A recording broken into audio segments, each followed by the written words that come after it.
Well, I started with a tandy kit when I was about 13, I think. And I made belts and checkbook covers and with their kits and stuff. Yeah, when I was a kid, my oldest brother bought a tandy leather kit. And that was my first introduction to tandy carving tools, the smell of neat lac, and swivel knives and just leather working tools. And it was a very cool thing for me as a kid.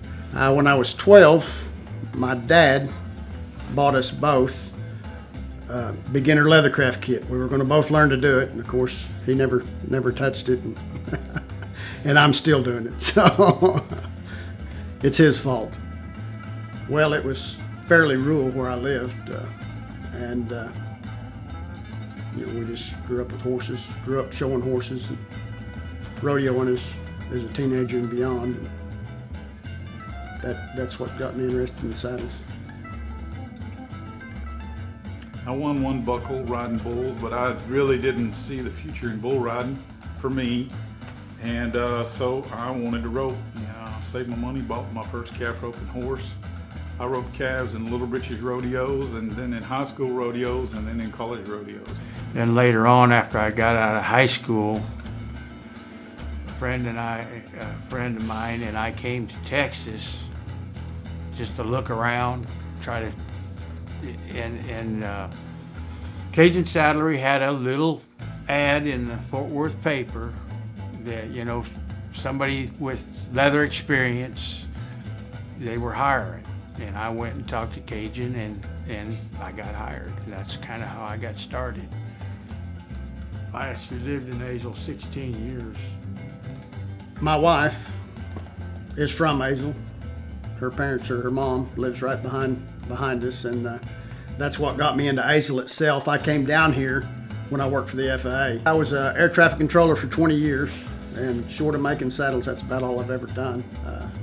When I was a controller, I built probably as many saddles a year as most full-time saddle makers still.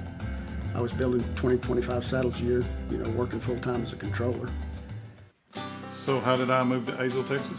I never had any intentions of moving to Azle, but I rise each morning and I read my Bible and pray, and I was doing that one particular morning, praying about the normal everyday things of life. And while I was praying, I simply felt impressed that God wanted me to move. That's all I know how to describe it. It's an impression. So I said, well, Lord, if you want me to move, you're going to have to tell me where. And the word Azle pops into my mind like a thought. Azle, boom. And I thought, Azle? What is Azle? I said, Lord, I've never heard of a place called Azle. That doesn't sound like a real place. In fact, it doesn't even sound like a real word. So I just blew it off. Next day, I rise early and sit on my couch, and I'm reading my Bible and praying about the normal everyday things of life. Again, while I'm praying, I felt impressed that the Lord wanted me to move. Again, I said, well, Lord, if you want me to move, you're going to have to tell me where. Azle.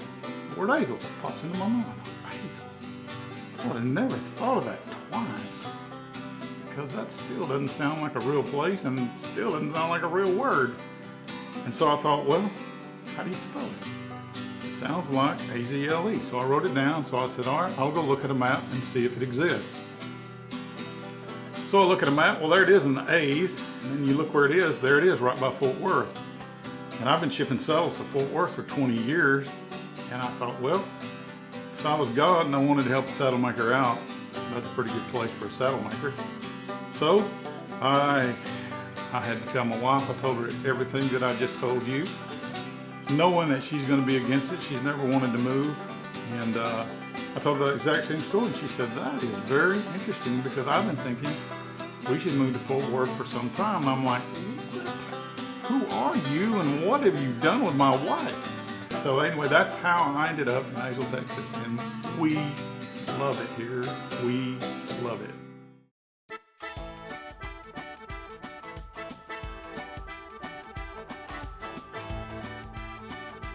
We met at Wichita Falls at the Boot and Saddle Maker Roundup. We've seen each other a number of years there, and would visit. All three of us would bring saddles into the contest. We've all three won the contest in various aspects of it, but eventually we figured out we all lived in Azle.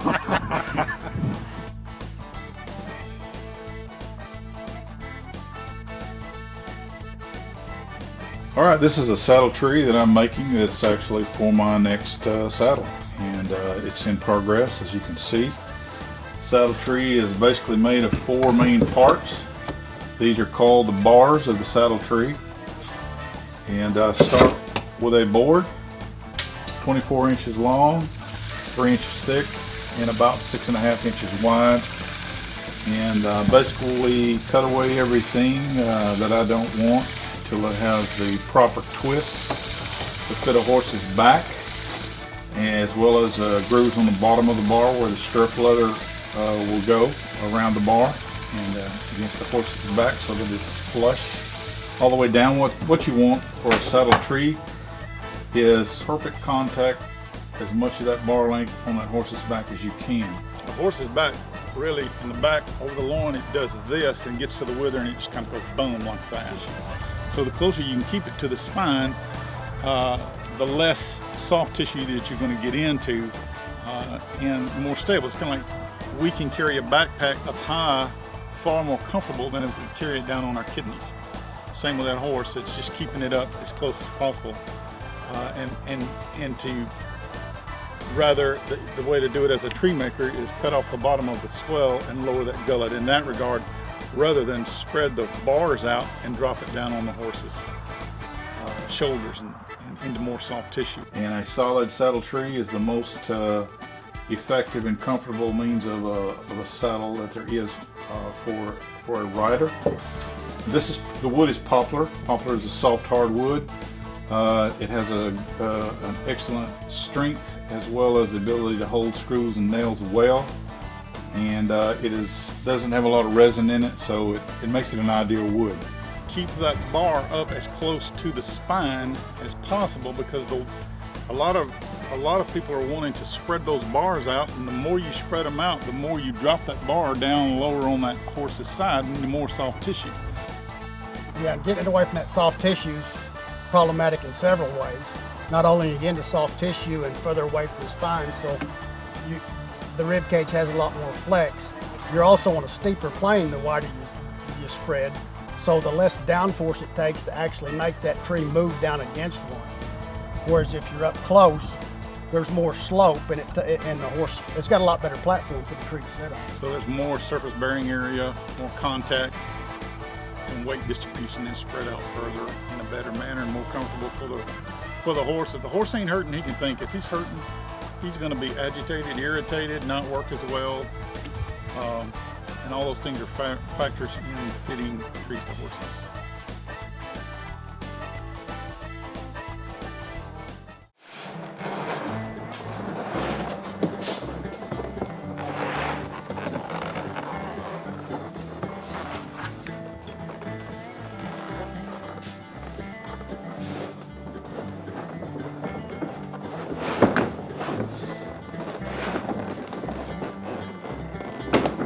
A saddle generally comes out of about 2 sides of leather.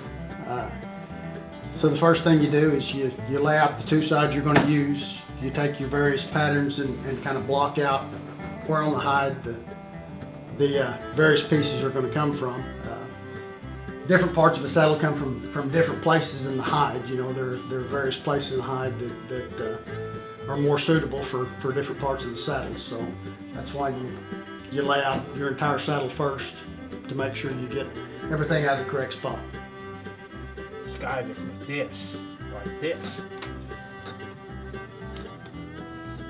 See, like that.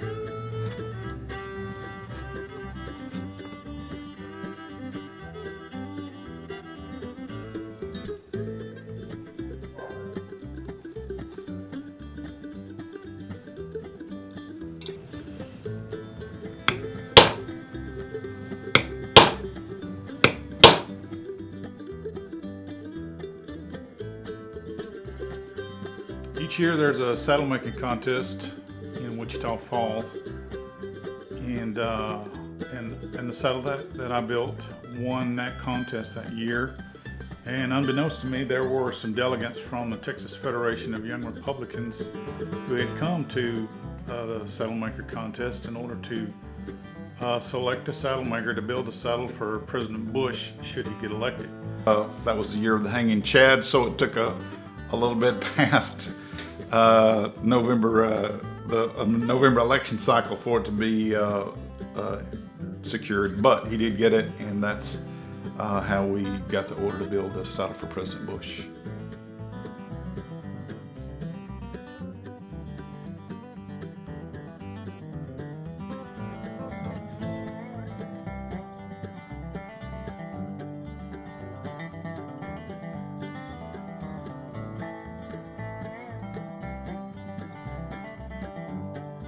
I'm real particular, actually. If a guy applies to the TCA, Traditional Cowboy Arts, he is going to be critiqued so hard. Those guys are going, those guys, man, when you apply as a member to the TCA, they actually run their finger around the skirt to see if there's a bump anywhere. I've never had anybody do that before. Meaning they don't want to bump, they don't want to stitch out of the groove, out of place, a skip stitch. It's just not what is acceptable. So that makes you get very meticulous, which it should. They have very high standards. They should. High standards help us all elevate. They don't bring us down. They bring us up. So when I build a saddle, I build every saddle like it's going to be critiqued by a TCA member or a very good saddle maker. They're the only ones that are, another saddle maker is the only one that's really going to be critical of another saddle maker's work. The vast majority of people don't really know what they're looking at. They know it looks good, they know they like it, but they may not know why. But another saddle maker can instantly see flaws or discrepancies. So that helps us maintain a very high, meticulous standard. Custom saddles, I mean, it's your brainchild. It's each individual's brainchild. Every man's different. Every woman's different on what their taste is and their preference. First off, when it comes to builders, I was looking for a builder that is a cowboy. And you know, there's a lot of guys that are true artists, and that's fantastic. But it's important to me that a builder be a cowboy and understand what it means for a saddle to fit well and ride well and appease the aesthetic eye.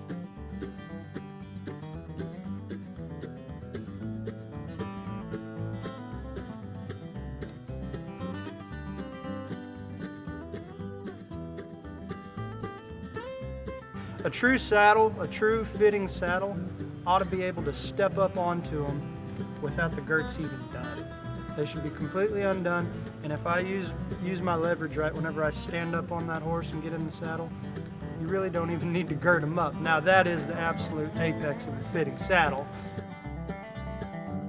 I'm all about things that are unique, and that's a motto for custom saddle makers. They want to build unique. They want, you know, Troy, Terry, Gene, all those guys. They don't want to build your run-of-the-mill saddle that you're going to see everywhere else.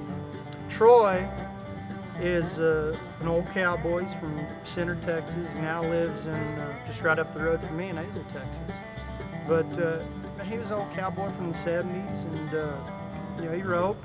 And so I knew that he understood the importance of what it meant for the most important thing of a saddle, and that's that it fits the horse. If the saddle doesn't fit the horse, it doesn't matter what it looks like. It doesn't matter. I mean, the core competency is that it allows that horse to be free moving and do his job without hurting his back or shoulders in any way, form, or fashion. A lot of guys kind of put the horse before the car, or the cart before the horse, and they want it to look beautiful, and they don't really care too much about how they fit. So it was important for me that Troy was a cowboy and understood that the fit is the most important thing.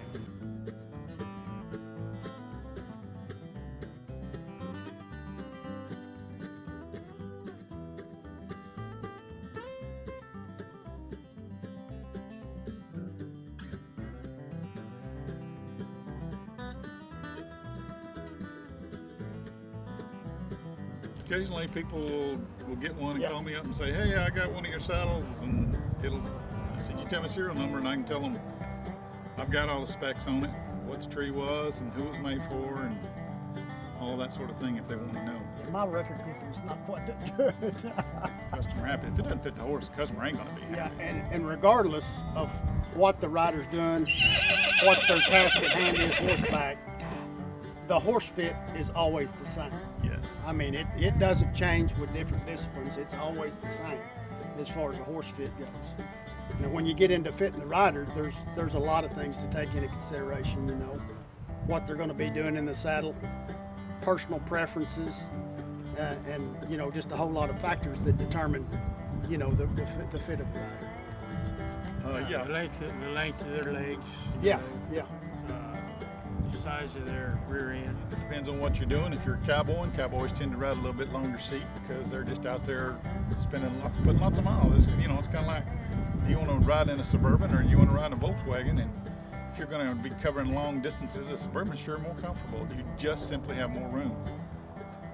Taller camels tend to be a little more comfortable, which is why cowboy saddles, and they look good. They just look good. They're handsome. And a shine roll, which is this, means we turn that leather down and put that roll on. A lot of cowboys will order a straight binder, which means it's going to come straight up. And again, a different look. And of course, all of these things vary as per the customer.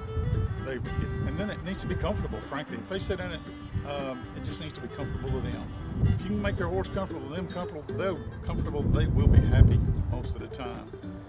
And of course, we three guys both are sticklers for good craftsmanship. Meaning we groove our stitch lines. We sew that stitch in the groove so that as that fender slides over that skirt, that thread is beneath the surface of the leather, so that thread stays sewn for many, many years. Look, this saddle's 17 years old, and you don't see stitches anywhere coming unraveled, coming undone, because they're all done exactly that way.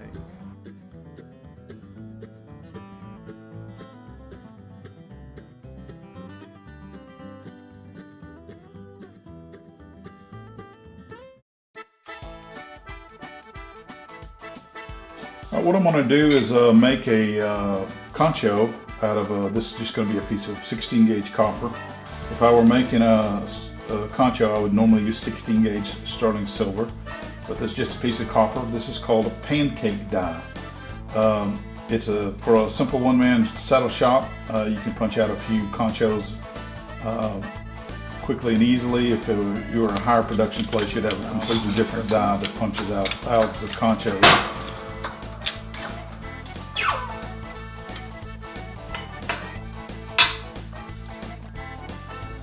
All right, I'm going to solder this screw to this concho. This is a 1 1/4 inch screw, which is standard size for saddles and their conchos. So I'm going to dip this in some flux, which is very important. It makes the solder stick. Let's put that right down in the middle of that concho. I've made a jump ring out of silver solder. I'm just going to drop over that. And I'm going to heat it.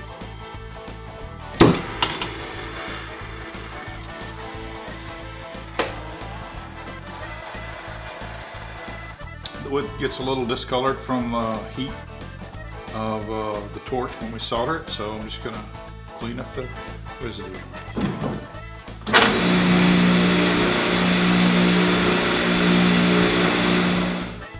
Alright, first thing I'm going to do, I'm going to take a wriggle tool and I'm going to wriggle right around the edge of this concho just to be cool.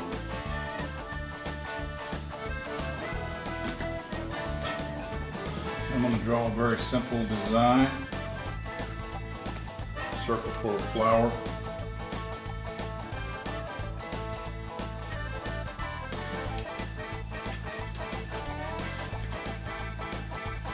Start with a point. Another circle in the middle of that flower.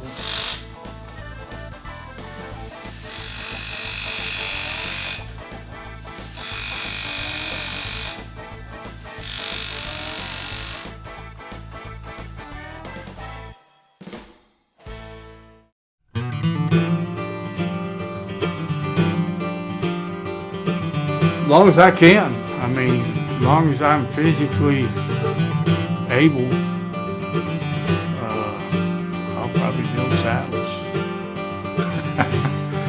How long will I be a saddle maker? You know what? Saddle makers don't retire. They just die. They just die saddle makers.